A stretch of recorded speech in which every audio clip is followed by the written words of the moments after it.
नमस्कार दोस्तों, welcome to current affairs. Now आज के समय देखिए, क्वेश्चन ऑलमोस्ट सबके दिमाग में ये है कि देश भर में जो मेडिकल ऑक्सीजन की कमी है ये पूरी कब होगी। जो इस तरीके से लाइनें लग रही है हॉस्पिटल्स में, ये सुनने को आ रहा है कि मेडिकल ऑक्सीजन कम हो गया, पेशेंट्स वहां पे मर गए। ऐसी जो दिल दुखाने वाली जो स्टोरीज है ये कब बंद होगी। देखिए, इसको लेकर फाइनली कुछ क्लैरिटी आ गई है। हाल ही में एक रिपोर्ट्स आई है रोटर्स की, ये यहाँ पे क्लेम कर रही है कि मोस्ट पब्लिक मिड मई में, मतलब मई 15 मई 20 के बीच में ओवरऑल भारत में जो ऑक्सीजन की प्रॉब्लम है काफी हद तक कंट्रोल में आ जाएगी। इसका रीजन क्या है? रीजन सिर्फ यहाँ पर ये नहीं है कि कोविड के केसेस काफी हद तक कम हो गए। उल्टा आप अगर देखें तो बताया जा रहा है कि मई 15 मई 20 के आसपास तो एक पीक आएगी। एक बिल्कुल आप कह सकते हैं highest number of cases per day आ सकते हैं। उसके बाद धीरे धीरे ढला रहेगी। तो इवन तो केसेस बढ़ सकते हैं मगर ओवरऑल ऑक्सीजन क्राइसिस काफी हद तक कंट्रोल में आ जाएगा। उसके रीजंस यहाँ पे आपको मैं बता रही हूँ।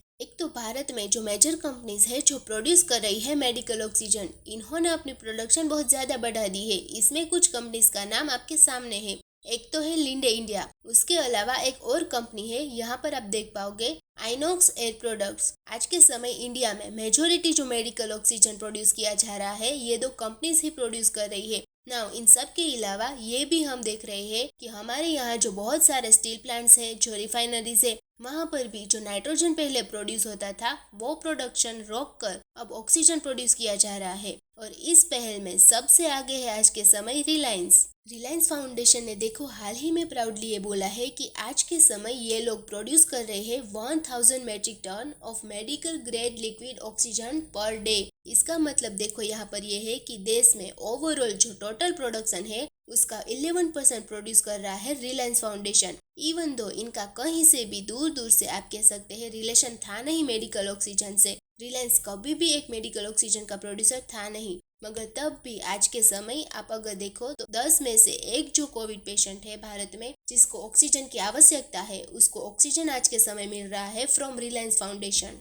और यहाँ पे आप देख पाओगे ये इन्होंने एक फोटो भी रिलीज करी है। नाउ जो डिटेल्स यहाँ पर इन्होंने बताया ये बहुत ही इंटरेस्टिंग है कि किस तरीके से इन्होंने प्रोडक्शन बढ़ाई है ऑक्सीजन की। और हाँ, यहाँ पे आपको क्वेश्चन आएगा कि ठीक है, रिलायंस आज के समय में जो ये मेडिकल ऑक्सीजन है ये प्रोवाइड कर रहा है, क्या ये बिल्कुल फ्री ऑफ कॉस्ट है? तो ये है बिल्कुल फ्री ऑफ कॉस्ट। ये बहुत बड़ी बात है। यहाँ पे आप देखोगे ऑलरेडी ये करीब 15 लाख पेशेंट्स की हेल्प कर चुके हैं। इतना ऑक्सीजन ये प्रोड्यूस कर चुके हैं कि 15 लाख पेशेंट्स की हेल्प हो जाए। और अब जो ये 1000 metric ton of liquid medical grade oxygen produce करेंगे, इससे हर दिन 1 लाख लोगों की जो नीड है ऑक्सीजन की ये पूरी हो पाएगी। और रिलायंस ने ओपनली यहाँ पर ये बोला है कि हमारी कंपनी का जो चेयरमैन है मुकेश अंबानी, ये पर्सनली सुपरवाइज कर रहे हैं इस पूरी प्रोडक्शन को।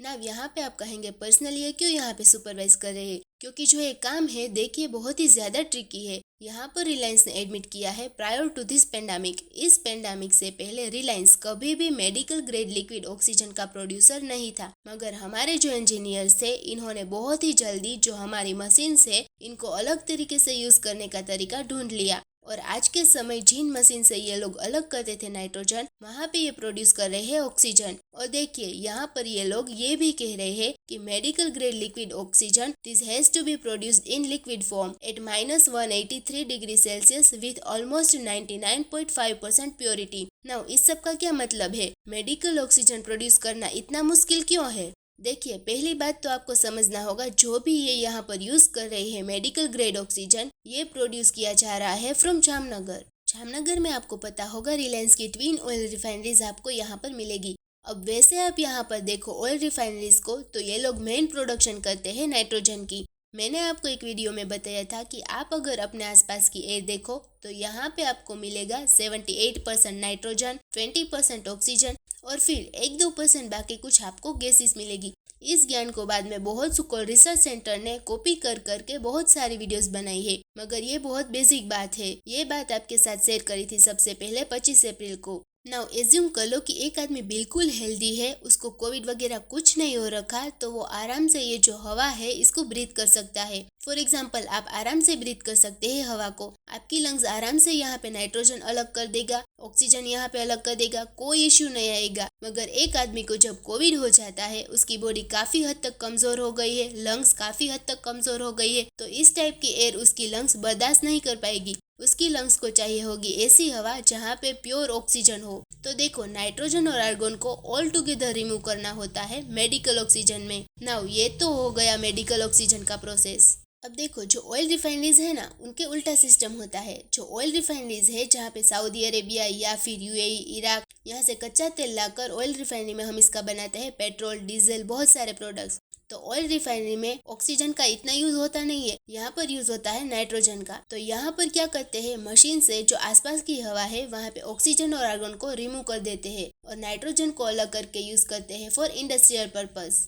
ना यहाँ पे आप पूछेंगे, अच्छा तो रिलायंस की जो जामनगर रिफाइनरी थी वो एक्चुअली पहले उल्टा काम कर रही थी। ये लोग ऑक्सीजन को फेंकते थे, नाइट्रोजन को ज्यादा प्रोड्यूस करते थे। तो इसका आंसर है हाँ, बिल्कुल। और रीजन देखो यहाँ पर ये है, नाइट्रोजन का बहुत ही इंपॉर्टेंट रोल होता है ऑयल और गैस इंडस्ट्री में, क्योंकि काफी बार ऑयल रिफाइनरीज में ऐसे केमिकल्स, ऐसे गैसेस को यूज किया जाता है जिनका कांटेक्ट अगर ऑक्सीजन से हो गया तो विस्फोट यहाँ पे हो सकता है, काफी बड़ा एक्सीडेंट भी हो सकता है। तो कई बार ये लोग क्या करते हैं, नाइट्रोजन से जो अपने कंटेनर्स है, जो अपनी पाइप्स है, उसे कवर कर देते हैं। बेसिकली जो भी टैंकर है, जो भी पाइप्स है, दी कवर इट विथ नाइट्रोजन, ताकि ऑक्सीजन यहाँ पर दूर रहे और जो भी अंदर गैस भरने हैं, जो भी अंदर लिक्विड भरने हैं, ये बिल्कुल सेफ रहे किसी भी टाइप की एक्सप्लोजन से। तो कम शब्दों में ये समझ लो कि ऑयल रिफाइनरी में नाइट्रोजन सबसे इम्पोर्टेंट होता है, ऑक्सीजन की इतनी इंपॉर्टेंस होती नहीं है, और नाइट्रोजन का मेन रोल होता है सेफ्टी पर्पस के लिए। तो अब यहाँ पे आप समझ सकते हैं कि आरआईएल यहाँ पर ये क्यों कह रहा है कि हमारे इंजीनियर्स को काम करना पड़ा, हमने अपनी मशीन्स को रिकॉन्फ़िगर किया,